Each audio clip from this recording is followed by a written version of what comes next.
Good day and Happy New Year. We are just coming out from 2019 and entering into 2020. The President of the Republic addressed the nation last Tuesday night and talked about what 2019 was like for Cameroon and how 2020 will be. Today we'll focus on two big issues. The special status concerning the Northwest and Southwest as put in a special law or code which was adopted by the National Assembly and enacted by the President of the Republic, or signed into law by the President of the Republic. And we look into 2020, what and who will make the news in the new year just beginning. I'm sure many of you will enjoy the program. We have quite an interesting package right ahead. I'd like us to begin with our press review before I introduce our guest to you.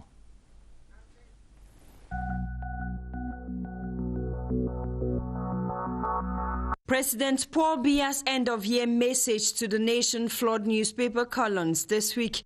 Cameroon Tribune quotes the president, "A new Cameroon is taking shape." At a time the return to peace in the Northwest-Southwest regions become a national challenge, the media sees Biya's 19 minutes of all and more. But the Guardian Post reports Biya wife dispatched 100 truckload humanitarian aid to IDPs in Northwest, Southwest. In the eye of the median, playing Father Christmas, Paul and Chantal spoil IDPs in Northwest, Southwest with truckloads of goodies. But on Cameroon Tribune, presidential couples aid is en route to divisions. Then ex-fighters of DDR center in Boya are to be reintegrated into their families. Those of the Northwest region return to regain normal life, as carried by the lone English daily The Guardian Post. Not long as 87 IDPs who had sought refuge in Nigeria return home, the paper concludes. Then UN contradicts government humanitarian crisis statistics in the Northwest and Southwest and warns that the situation would worsen in 2020 if urgent attention and more funding is not provided.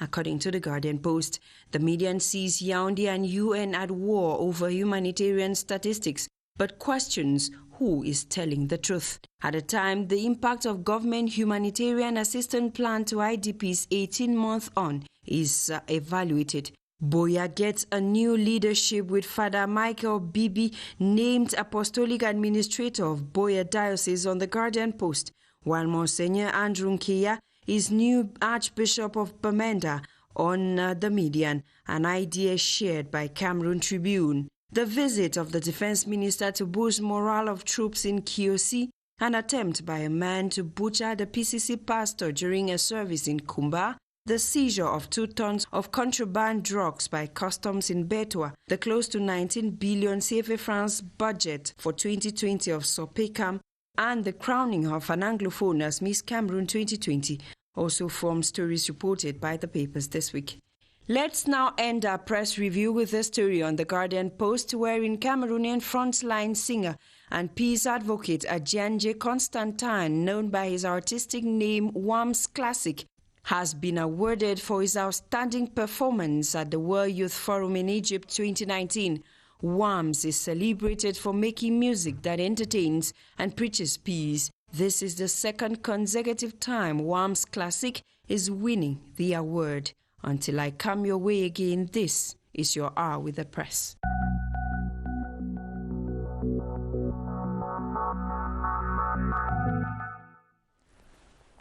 Robert Nesta Marley was also crowned UN Musician of the Century because of his songs, peace advocating in his songs. Okay, that was just a break inside. Let me get our guest. I'll begin from my right to the left. We have Mr. Walters Takang Ayuk. He is an expert in decentralization.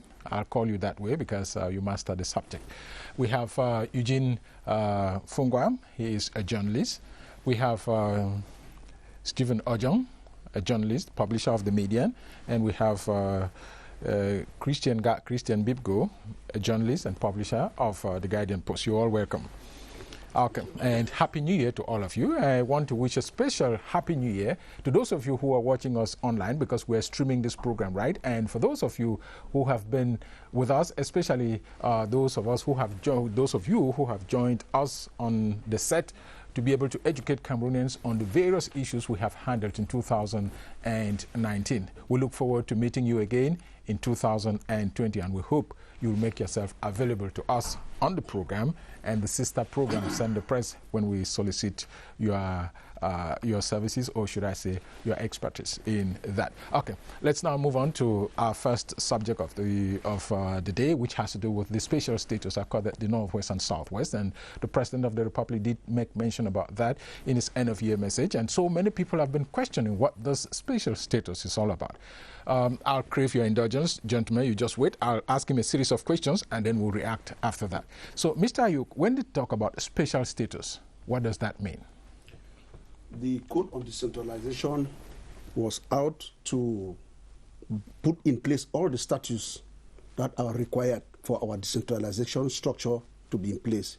Remember that after the 1996 constitutional revision, the Constitution said that the structures of decentralization will be the councils and the region. And from 1996, we have been working only with the councils, and no regional structures were put in place.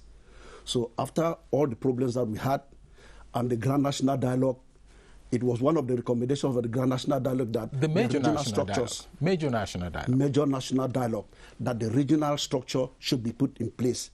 So to put in place this regional statutes, the regional structure, it required that the problems of the Northwest and Southwest had to be given special attention.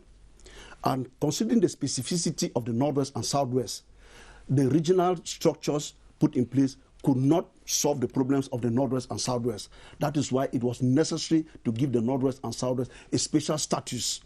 And that is why all the other regions have regional councils, while the Northwest and the Southwest have the regional assemblies. Okay, what would be the difference between what the two regions, that's the Anglophone regions, have and that of the 8 other regions? What are some of the peculiarities or the difference that we would find on the ground? As I just said, the 8 other regions have the regional councils, while the Northwest and Southwest have regional assemblies. Okay, I would like you to end at that. And when you talk about regional assemblies and the regional councils, what's the difference between the two? Regional councils have supervisory control attached to it. Regional assemblies don't have supervisory control attached to it. If you read the text of the special statutes, you see that the place of the independent public conciliator has been brought in. The independent public conciliator now plays that role of supervisory control, because the cornerstone, the pillar of decentralization lies on that supervisory control. Okay. Where does the Regional Executive Council comes in? The Regional Executive Council is in the other 8 regions, while the Northwest and Southwest have a regional assembly. This is because in the other 8 regions, the power of the supervisory authority is much alive. Okay. It has been reduced, no doubt, but it is still very much alive, to the extent that a regional council can be dissolved by a simple act of the administrative authority, whereas a regional assembly cannot be dissolved. Okay. Now, when the law says that the regional assembly shall be deliberative, what does that mean? In decentralization, the structures put in place usually have a deliberative and an executive organ. The deliberative organ takes the resolutions, while the executive organ is there to implement the resolutions. And the deliberative organ acts as a check and balance that supervises the activities of the executive organ. So the deliberative organ is made up, in the case of the council, the deliberative organ is made up of the councillors in session. They sit in session, take resolutions, which will be implemented by the mayor and the executive arm of the council. So it's the same case with the regional councils. the regional councils, you also have the deliberative organ and the executive organ. All the resolutions that will be taken at the level of the deliberative organ will be implemented by the executive organ. Okay. Now, the local councils are supposed to take care of the education and health. Where will their powers end? Will there be some schools under the supervisory authority of the ministry directly from Yaoundé, or that's the two ministries, that's Ministry of Basic Education and Ministry of Secondary Education, or all of it will be under the control of the local councils and the regional council? If you read the code states that all the powers of these two ministries that you've just cited in educational matters please, have been shifted. Your microphone is on. Can you allow? Have been shifted to the regional councils and the decentralized collectivities. Okay. Which implies that all the schools will now be controlled at the level of the region and at the level of the councils. Now, what will be the impact of private institutions to that? Who controls them? The private institutions will still be controlled by their proprietors, but they will be answerable to the decentralized collective authority within the region or the council area where they are found. Okay. What about higher education? Higher education is a deconcentrated service of the Ministry of Higher Education. Consequently, the two universities of Boya and Bamenda are representatives of the Ministry of Higher Education. But since they fall inside the Northwest and the Southwest, the two universities, their policies will be defined following the Anglo-Saxon culture. But they still remain the deconcentrated services of the Ministry of Higher Education. What about health institutions? Will it be the same like education? The health institutions, equally, their powers have been attributed to the decentralized collectivities. Okay. And will the regional assemblies in the Northwest and South have legislative powers, given the explanations which you have just given? They don't have legislative powers because we are within the framework of decentralization. And in decentralization, there is devolution of powers, which is different from power sharing in other forms of government, say the federal system or whatsoever. But here we have devolution of powers. And in devolution of powers, you have the central, the executive authority that lets go part of its powers to the local authorities, considering their local realities, considering their specificities. So the regional assembly of the Northwest and Southwest is not a law-making organ. So how will they now be able to get some of the things they are thinking in their heads about the welfare of their people and so on and so forth? The competencies that have been attributed to them, the general competencies of all the councils and the special competencies as per their special statutes, those competencies, they will be able to make resolutions which have the character of laws within those competencies that have been attributed to them. When they say it's deliberative? Deliberative in the sense that they come, the resolutions are tabled, they discuss on those resolutions, they adopt a specific resolution in unanimity. And apply them? And those resolutions will be applied by the executive of the council or the regional assembly. What about, what does the text talk about the consultative powers of in matters of education and the law, when that the central government has will consult the two regions when it comes to education? What does that entail? It entails that no policy can be tabled before the National Assembly here in Yaoundé without the consultation of the people of these two regions. So for any policy in matters of law and education, yes, matters of law and education. Okay. So for any policy to be tabled at the National Assembly, they must first give their opinion on the issue. On the issue. Okay. Now, we have this other authority which is in that code. They talk about the vice president of the regional council, who is supposed to be president of the House of Chiefs. The House of Chiefs. So, yes. A regional assembly. No, does that entail that he must be a chief, or he can be any other authority and he can just move over to the House of Chiefs is made up of chiefs. It is chiefs who will elect their peers to go and sit in the House of the Chiefs. And now the law states that the House of Representatives, of the divisional representatives, will be headed by a member of the House of Divisional Representative, who becomes the president of the Regional Executive Council. while the vice president of the regional executive council will emanate from the House of Chiefs, which means that it will be a chief who will become the vice president of the regional executive council. And so simultaneously, he will be the president of the House of Chiefs. That sounds quite interesting there. Does the public, the role of the public independent conciliator have powers to enforce his decisions? The independent conciliator, when a problem is brought before the independent public conciliator, he calls the decentralized collectivity or authority to whom the question is addressed. And if after 30 days, that's what the law states, if after 30 days the authority does not react, the independent conciliator has the powers to send the matter or take the matter to the administrative bench. Of the court? Of the courts, yes. That is interesting. Okay. How does all this influence development in the two regions? First of all, we said last week that one, the councils and the decentralized collectivities, their budget has moved from 3% to 15%. Secondly, there is greater liberty now because the mayors and the councillors that the council areas that they represent, they now have more means with which to tackle the development issues of their various localities. So besides that, the population itself has by this code, the population has the right to participate by proposing to the mayor development projects which they think is necessary. Even village development councils, village development associations have a right to propose to the mayor developments that they want. Priorities of their villages. Of their villages. Okay. Now we've listened to you for quite some time. I'm sure your responses have edified all of us on some given issues. I'd like, first of all, for all of us to react, or those of you who are here to react. I heard Ojong was complaining so much when he was talking, and I had to stop you. So I want to begin with you, Eugene.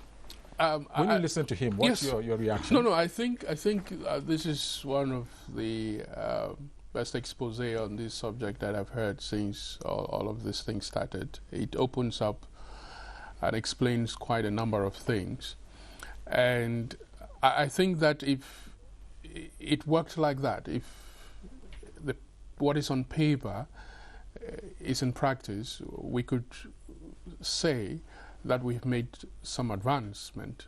We've progressed, at least in terms of the governance arrangements of the country. But what I don't still see a lot is the participation of the people in these processes. And one of the very clear examples is the fact that the regional assemblies, which is really supposed to be the voice of the people, are only deliberative. He explains, and that is only an explanation, the best option would be one that is also has legislative power. The regional executives, I doubt if they have sufficient policy making powers, because again it appears that all of the policy making, whether it's in education, agriculture, health and so on, will still come from Yaoundé. And if you understand how local context and local realities are important in policy development, then you would expect that not only operationally should we have the regional institutions running schools or running hospitals, but in terms of public health policy, at least within the context of their jurisdiction, they should have some powers. Also, I hope that in operationalization and when these things all take off, there are going to be some very important technical services at the regional levels. Whether you're going to call them education agency, education departments, a similar structure like you have the ministry, that allows these deliberative organs as well as executive organs to have the sufficient technical side for them to work well. Okay. I was about asking you. Yes. Answer him. Yes. I'll within the competencies attributed to the regional bodies, you have economic action, you have environmental management, you have regional assemblies, you have health and social welfare, you have sports and leisure. So all those competencies held that done by the central government, or will it be done by the regional government? It is very good that you have asked this question. Article 11.2, line 4 state that the natural resources found in a given area, that area has a right to part or all of the proceeds from the exploitation of that natural resources. So this gives me the opportunity to answer that pertinent question that the people of the Southwest have been asking, that oil is being exploited from the Southwest, but they don't see the impact of the exploitation. Yeah. So that Article 11.4, if you have the opportunity to look at it. Okay, which means what in concrete terms? In concrete terms, henceforth, the exploitation of oil or petroleum from the Southwest will have all or part of the proceeds coming from that exploitation. Okay. All right. Now, timber. We're going to see how that works. Yes. Yes. We'll see how that works. Same thing with timber from the east. Okay. There is this aspect. He was talking about deliberative and legislative powers. Yes. But the councils of today sit down and come up with programs and projects for their council areas. Is that not similar to what the regional councils will be doing? That's exactly. The regional councils will do the same work, but at the regional level. Because a council, let's say Balikumbat Council, he has the powers to make roads within the villages of Balikumbat. But the regional assembly of Northwest will now take the task of making roads, interconnecting roads within all the 7 divisions of the Northwest. Okay. Balikumbat Council cannot do that. All right. Okay. Your reaction to what he's saying, Ajong, to the educative talks, if I might put it that way. It wasn't a debate. Yeah, his explanations were quite edifying. I think I've learned a lot, but I have a few worries. I don't raise them. Yes, I don't seem to understand where the powers of the decentralized collectives, the regions and the councils, where their powers end and where those of the DOs and SDOs and the governors who have been overloading it over this. Okay. What will be the role of administrative authorities in the new arrangement in the Northwest and Southwest? In the Northwest and Southwest, the powers of the administrative authorities have been reduced to the barest minimum. I repeat that word, barest minimum, in the sense that the SDO or the governor can only take the floor at the regional assembly and state. First of all, he has a policy statement to state of what the government has done over the year inside that region. He does not have powers to amend or annul the decision or the resolutions of the regional assembly. No. Unlike in the case of the regional councils, he has the powers to amend or annul and even dissolve the regional councils. Okay. The regional councils. Okay, which means in the other 8 regions, you have to specify that, yes, so that we shouldn't get confused. Okay, Christian? I'll not through my worries. Okay, go ahead. Yeah, the second worry I have, over the years, we've witnessed a situation where the executives of councils are unable to manage, to utilize the decentralization credits that were put at their disposal because they were not competent enough. Are we going to see the councils restructured so that competent people can be put within them to make sure that this fund, because enormous funds are coming in this time around. The small funds that were said before were not able to be used. The problem of the competencies or competencies of local government authorities. That's what he's managing not only that, but in directing administration. That question last week. Yes. He asked that question last week, and I told him that you people should not equate all the councils to what you see in Yaoundé and Douala. Mayors are making a considerable effort to solve the problems of the people in their respective areas with the very little resources put at their disposal. I gave you the example last week of Bamenda 2 and Bamenda 3, where with the very little resources, they were able to tar some kilometers of roads within the... All right. So, it is true that the mayors are politicians. They don't have the technical know-how. But the law provides that immediately they are elected into office, they have to undergo training and refresher courses. And then they have the capability or the possibility of recruiting technocrats around them who will guide them in the execution of their task. Okay. Christian? Yeah, I think I just followed what... Your worry. Do you have any worry? The only worry is how would all of this work out. Okay. Because when you look at it on paper, on paper it sounds very good. Yes, is the code. Just allow me finish it for you. Okay. How practical is the code? Yes, the code is very practical in the sense that when the local councils were put in place, elections took place, and the mayors went to office and they worked. The government delegates were there in office. They did their work. However small what they did, but they did something. It's the same thing that the regional assemblies, elections will take place, they will be put in place, and they will take the code. The code will be their guiding Bible. Okay. The code will be their working document. Okay. So anything is inside the code. It is true that for the first few years, there'll be a few mistakes here and there, but after eventually everything will fall in place. Yes, the only other thing which I would have loved to add here is about the representation in the regional assembly of the regions. What if one single political party wins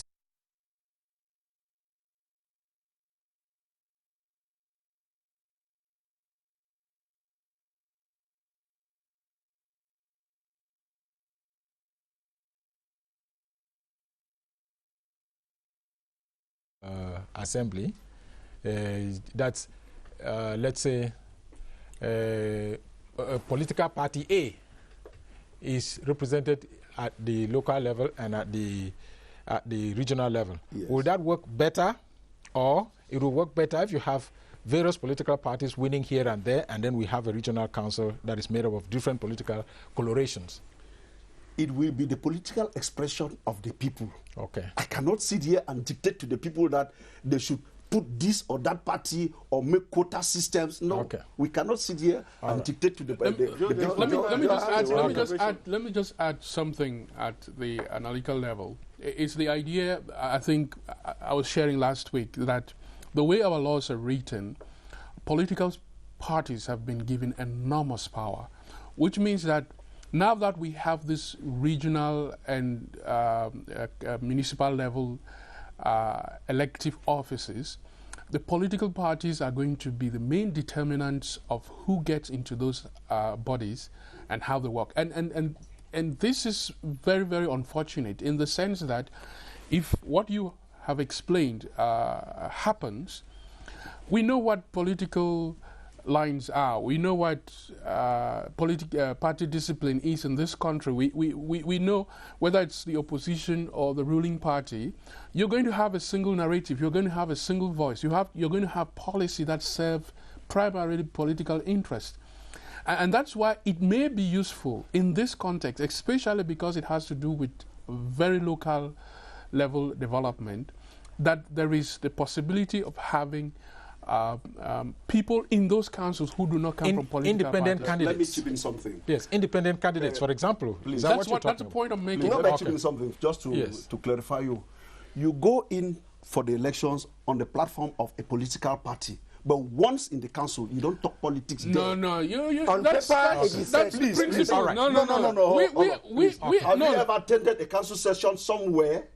That's not the point. We know how our National Assembly works. Well, I'm not talking about a National Assembly. I'm talking about a council session. Have you ever attended a council session? I have. Did you hear politics being spoken there? Of course. Politics? We know. It's not politics. We know that. We know that elected officials in this country vote as they're instructed. These are the same people who are going to be electing senators. We know that they vote as instructed. Okay. You've made the point. You wanted to react on something? There's one other innovation that I noticed in the code, that henceforth government delegates of a city can come from any part of the region. That's to say, it will not be like before where the government delegate of Yaoundé must come from Yaoundé, from Fundi. But now the government delegate of Bamenda can come from Kambe, can come from Kumbo. Yeah. Am I right? That is true. But an indigene of the region? Yes, an indigene of the region. And he must have been voted into the council. Okay. Yes. So he must be a councillor before becoming a city mayor. A city mayor, okay. No, I think, I don't know, in the code, yes. I'm sorry, I may be taking the place of Joe to ask a question, because I think Like Eugene was trying to say here. Just comment, I'll ask the question. No, I don't know whether it's a question or it's comment. What I'm trying to say, does it exist on that code a section where it is stated that each council area would have to employ development experts? Because you have been talking of training that the mayors have to go through. Yes. I don't think that training will be enough. No. The councils, okay. The code states that the councils have the possibility of employing. Okay, experts. It is inside the code. All right, employing expert. All right. Yes. Thank you so much. I'd like us to move on to our next subject. And before we do that, we have this report by Ndak Kilian on the President's end-of-year message, the high points or the peak points or the key issues that were raised by the President of the Republic last Tuesday.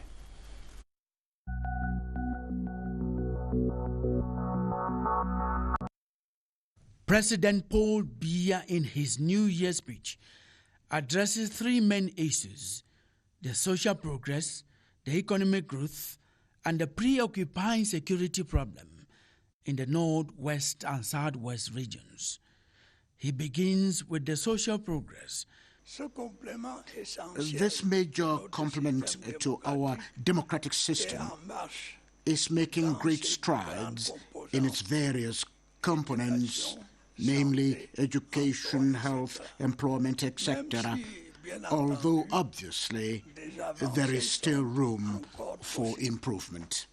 President Paul Biya also talks about the economy, underlining that the economic program has been concluded with the IMF, inflation controlled, budgetary and external deficits checked, with public debt within limits. But Cameroon must forge ahead. The third point President Paul Biya highlighted was the preoccupying security problem in the northwest and southwest regions. Various measures have been taken in recent months to reason with these youth, most of whom have been brainwashed. They have been called upon to lay down their arms, and social reintegration prospects have been offered them. And to this problem, President Paul Biya said the major national dialogue and the consequent recommendations with bilingualism, decentralization and special status, among others, are measures to remake our country one strong, stable, peaceful, and prosperous.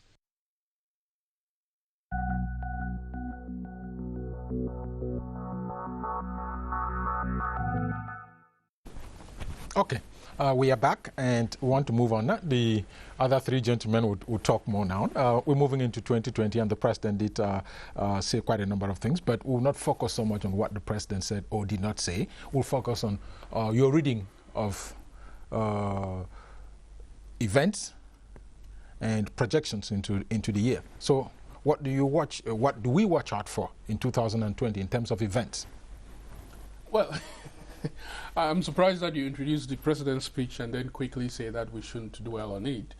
I would love to say a few things about the speech. But 2020, what we should know, I think, and that's something that was missing from the President's speech. Is I don't know what I said. This is the beginning of a new decade. The growth and employment strategy, which had guided government development policies in the last 10 years, ended this year. And so there's supposed to be a new development strategy. I think it's called the National Development Strategy for the next 10 years.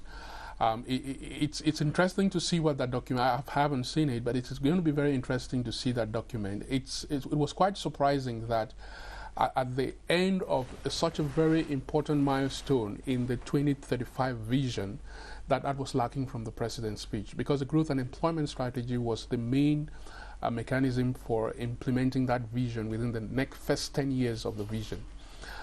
There was no room, the President didn't do any, what you would call in French, bilan, or give any account of how those 10 years have been and what is projected for the next 10 years. That would have been an interesting issue for discussion and trying to predict looking into the future, what Cameroon would look like at maybe at 2030. Okay, 5 but years the point, short yes, of the what you say is quite interesting and quite important. But permit us just look at 2020, since we're beginning just this year. So, yes, of course, the election. We're going to see how. One of the things I think that's going to be key is going to see how all of what has happened during the last quarter of the year. Maybe dating back to the major national dialogue and the decentralization, the code on local and regional authorities, and all of this, how it plays out on the crisis in the Northwest and the Southwest. I think for many people, they're more keen about seeing where we go to in terms of security in this country.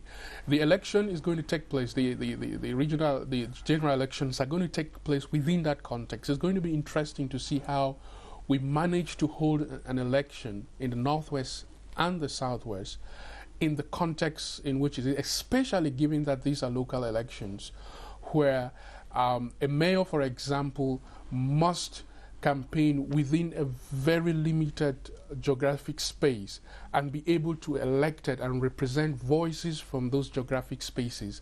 And we know that it's going to be quite challenging for that kind of democratic process to take place. Okay. I'll be coming back to you. The event to watch out for, or events to watch out for in 2020? Yeah, I think Eugene has already talked of the election. I shouldn't talk on that anymore. Mm-hmm. But we shouldn't forget that in 2021 we'll have to be hosting the AFCON, which is a very big event. And from what I hear, that event will be moved from June to January, which means that all preparations have to be done in 2020.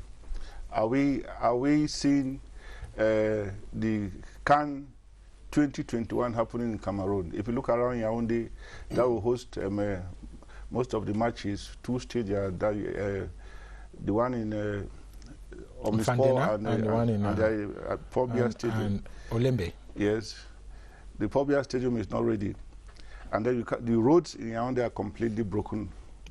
The company doing the job says it will hand over the stadium. Well, the roads are completely broken down in the whole city of Yaoundé. You can't go across the city very easily.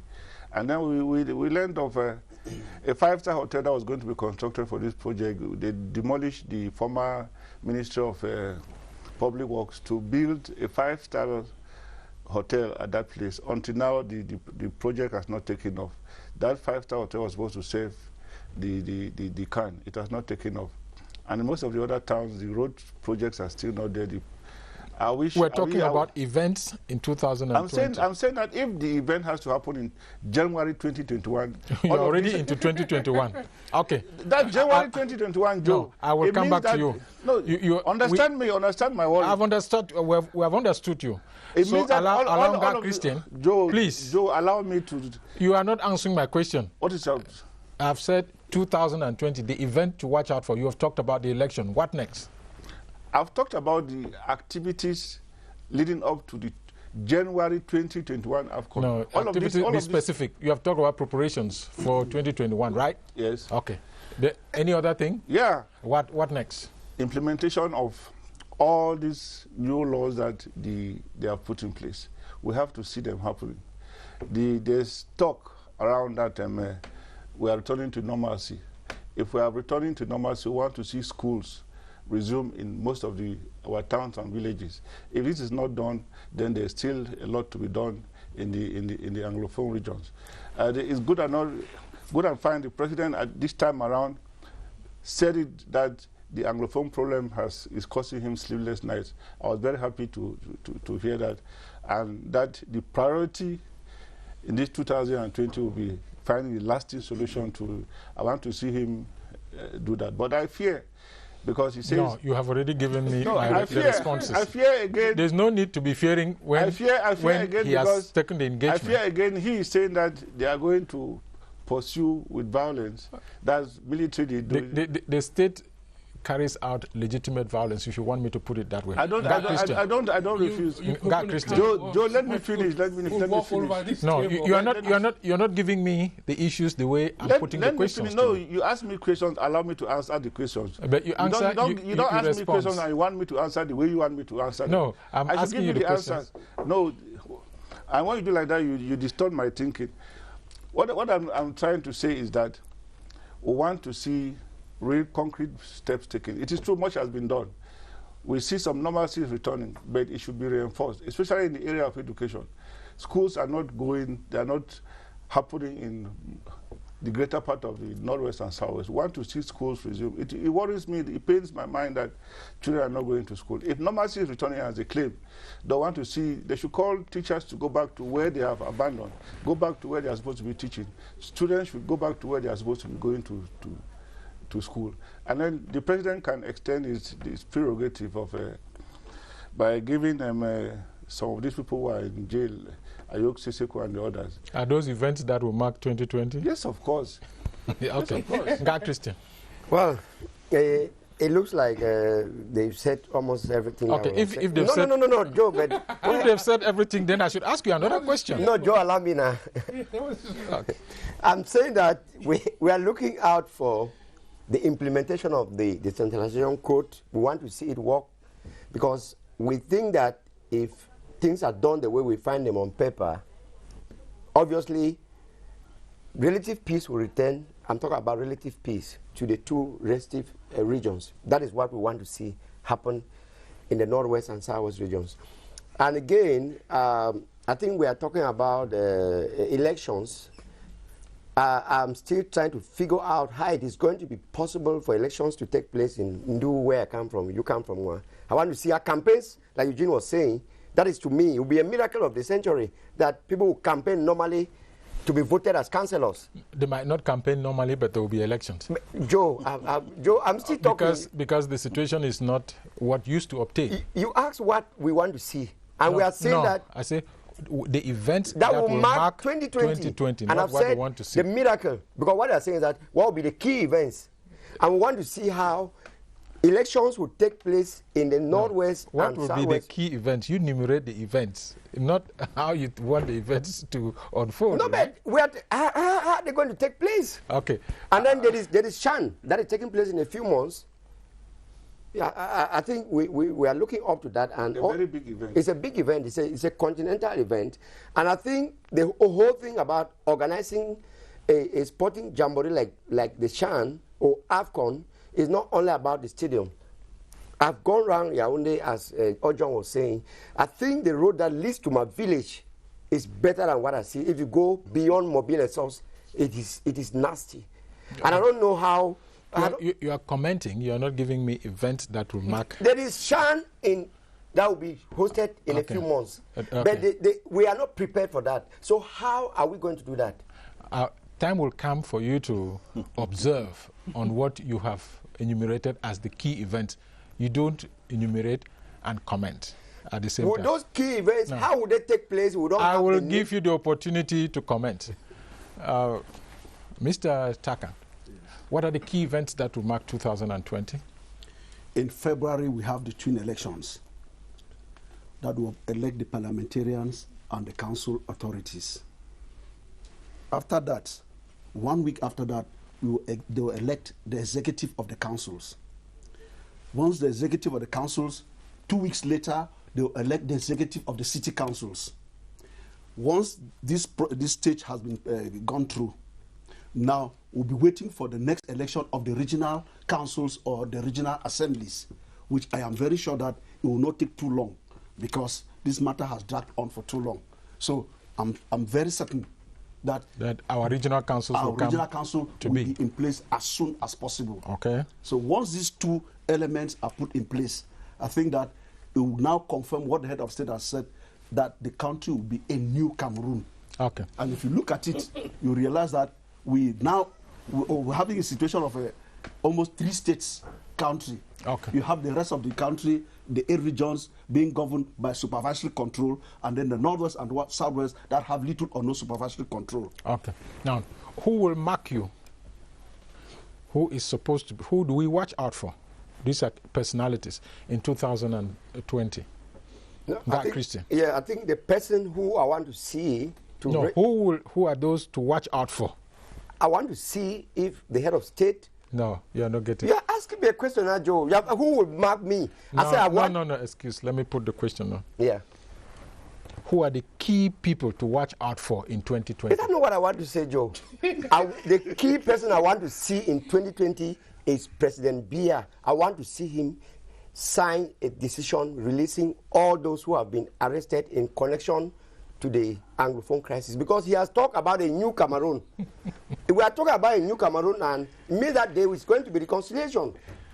So he should declare general amnesty and sign a decision. Do you know what? Do you know what?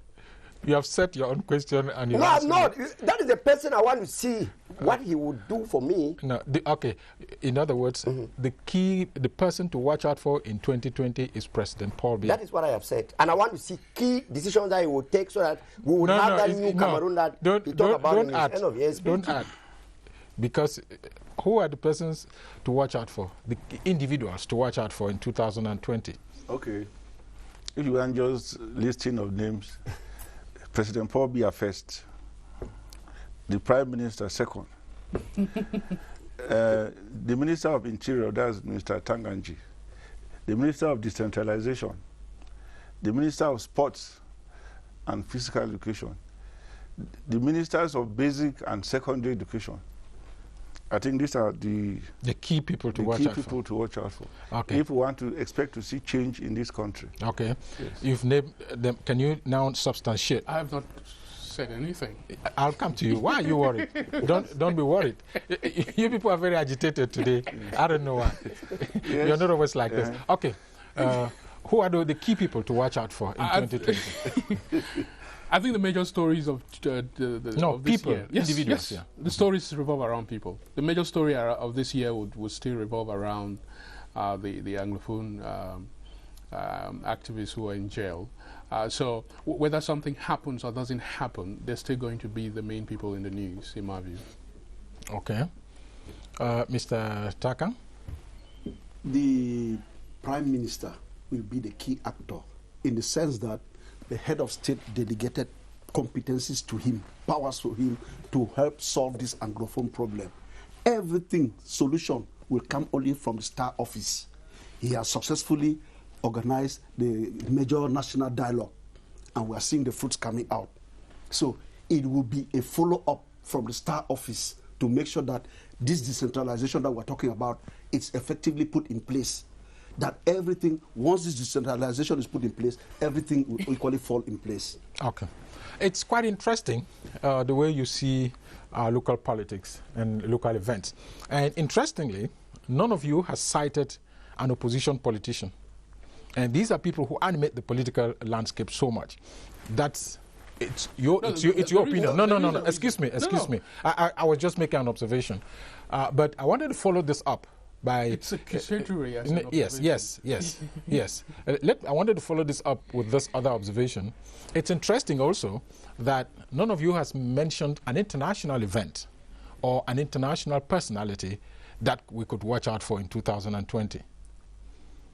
I didn't limit you to local or foreign scene or external scene, but you made a choice. So in other words, we failed your question. No, I'm not saying we failed your question. It was not an exam. I'm not saying you failed. It was not an exam. I'm observing, following your response. Maybe I should say that we have so many problems in Cameroon that we shouldn't even bother about what is happening out of Cameroon. Yeah. Okay. We have not solved our problems. Yes. All right. That's true. That's okay. You asked me to. If you ask international event, no. It's not a question of me asking you in internet. It's you looking at the world as a journalist, looking at Cameroon as a journalist. You made a choice. We've been discussing Cameroon and suddenly you made a choice, right? Maybe I explain why I single out this personality. I'll come to you shortly, but let me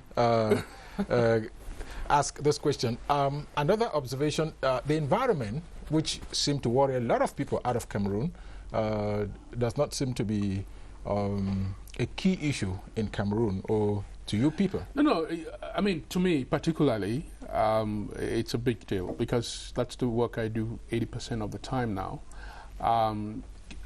Cameroon has been very reactionary in terms of, Cameroon has this tendency where we have the impression that we do things so that we align with the global trend rather than take decisions to actually resolve actual problems that we have.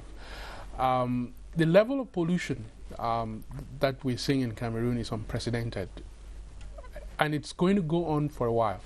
I was driving here today, and for the first time I noticed that I couldn't see beyond 1 kilometer because of the level of the dust in the atmosphere. We're in the dry season, and this is what you call the.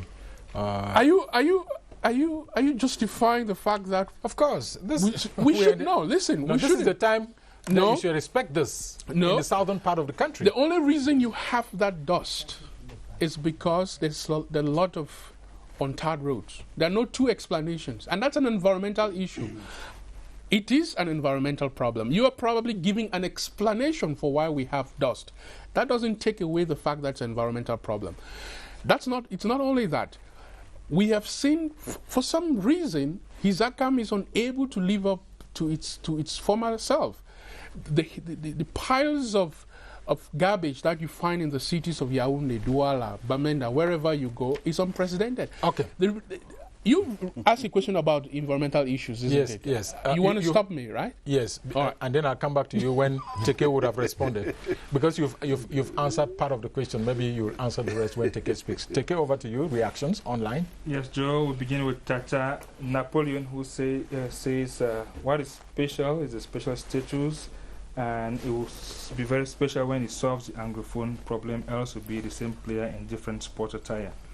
Mary Kilachin says, greetings to all. I think what will be special is the elections in February 2020 and the Shan that will take place in 2020, as well as other important issues in the country. And Eugene Fongwa says the special status. Eugene 4, not Fongwa. Eugene 4 says the special status. Now we should respond to the realities on the ground. If well implemented, will be special. And Cham Kelvin says the 2020 Shan will also be special. And Damien Euphonui says we'll be waiting to see the President of the Republic as guests on Press Hour, so there should be a direct line. And Tumasan Joseph says the shake-up in the Catholic Church is what is special. And Eno Mani Samuel says the role of the media in promoting peace, harmony, and change is what he hopes to see in 2020. While Kwa Akongwi Ngwa reads the page 116 of law number 2020/04 of 24th December 2019, promulgated by head of state, and goes to conclude that within this framework, the ball is now left in the hands of those who are elected in the regions and local authorities in the 2 English-speaking regions to implement the law and boost development and integration.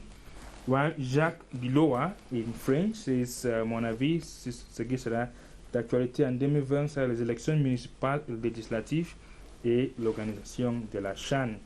And Molo Ekeme Edwin says the news in 2020 will be whether Cameroon will be able to host the CAN. And we'll conclude with Philo, let's see, who says the explanation so far given is interesting, and how it will work in the northwest and southwest regions in the current security situation is what is still preoccupying. Thank you so much, and I must also indicate that a lot of Francophones watch our Press Hour. Many of them don't speak, but they understand the language very well, and congratulations to you who are reacting on the program. So our last observation will take the round. Your wish for 2020 and maybe predictions into 2021. If you had something to wish and what you would want to see happen, if you had your my wish for 2020 is that peace should return to the northwest and southwest regions, and that schools should effectively take off in these two regions. And again, I think I understand that we have a president who is a father. We should see about reconciling that new Cameroon that he talked about. I still want to talk about granting general amnesty and releasing everybody who is in jail because of the crisis. Stephen Ojong? Yeah, I'm not very different from. I want peace to return, especially schools should resume in Northwest and Southwest region. The fact that children are away from school is so disturbing.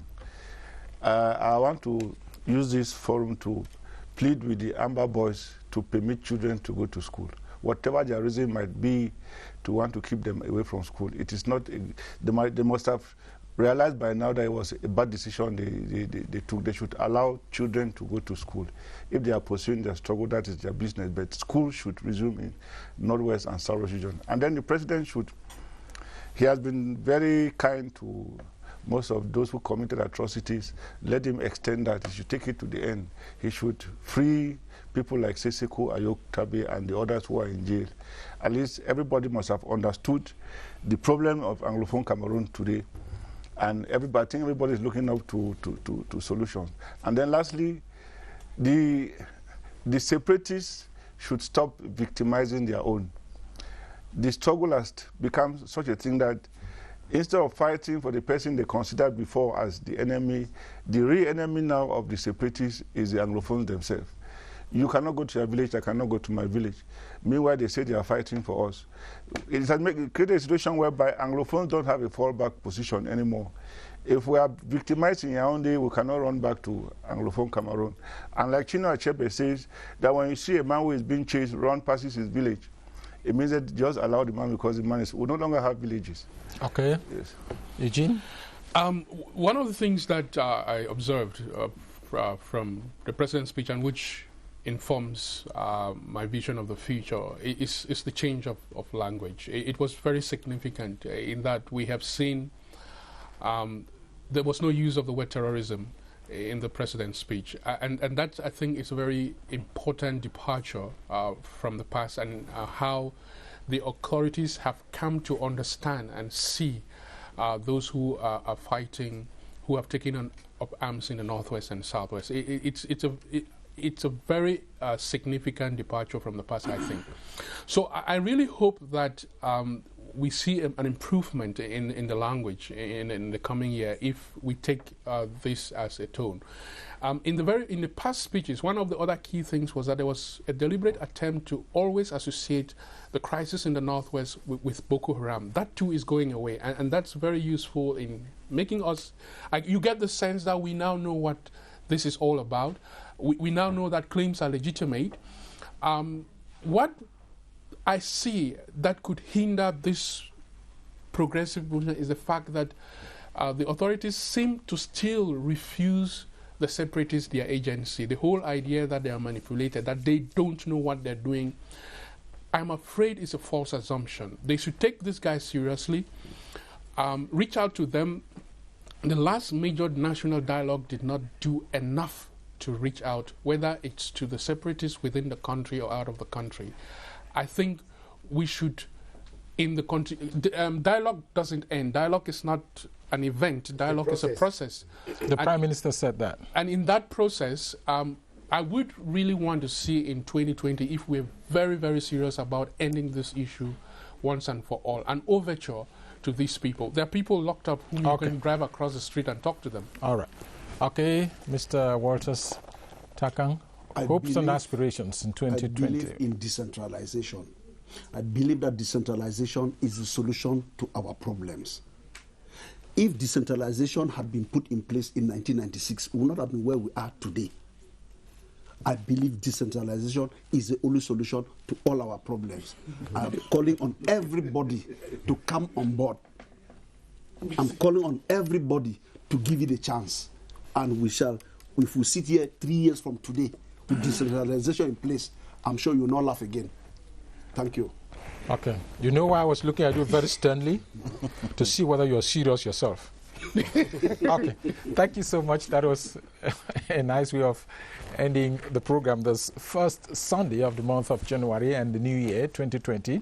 We look forward to being with you again same time next week, but know that we are going to have a break because of the elections, and the law says when we have elections, political programs or debate programs on the national television and should be suspended. So we have elections coming up on the 9th of February, but we'll be on next week, and we'll see what the events of the week will be. And so that way we'll be able to craft something to help you understand what's happening in the country. Until when we meet next week, have a nice time on CRTV. Tam Weekend is following shortly. Stay with us if you can. Good day, and again, Happy New Year.